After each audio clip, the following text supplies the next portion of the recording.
இப்பெல்லாம் சில பேரு சொந்த ஊர்லயே கம்மியான சம்பளம் வாங்கிட்டு இங்கே இருக்கிறது நிம்மதின்னு சொல்றாங்க. ஆனா அது நிம்மதிதான். நிம்மதியான வாழ்க்கை தான்.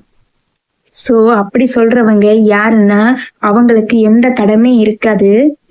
அவங்களுக்கு அவங்களோட அப்பா அம்மா சொத்து சேர்த்து வச்சிருப்பாங்க, வீடு கட்டி வச்சிருப்பாங்க, தான் பிள்ளை கஷ்டப்படக்கூடாதுன்னு எல்லாமே செஞ்சு வச்சிருப்பாங்க. சொந்தமா ஒரு வண்டி வாங்கி வச்சு சுத்திக்கிட்டு ஒரு படிச்ச படிப்புக்கு ஒரு வேலையை பார்த்துக்கிட்டு இருக்கிறவங்க ஓகே. உங்களுக்கு உங்க அம்மா அப்பா எல்லாம் செஞ்சதுனால நீங்க உங்க சொந்த ஊர்ல இருந்து வேலை பார்க்கலாம்.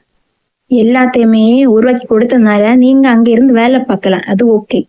ஆனா எங்களுக்கு அப்படி கிடையாது. நாங்க தான் கஷ்டப்படும். ஆனா நாம அப்படி கிடையாது. இனிதான் நமக்கு வீடு கட்டணும், சொத்து வாங்கணும், குடும்பத்தை பார்க்கணும். பணத்துமில்ல ஆடுறவன் நல்லா ஆடிட்டு தான் இருப்பான். ஆனா நம்மளால அப்படி ஆட முடியாது. நம்ம பணம் சம்பாரிச்சா மட்டும்தான் வீடு வைக்க முடியும், இடம் வாங்க முடியும், நம்ம ஃபேமிலியே பார்க்க முடியும்.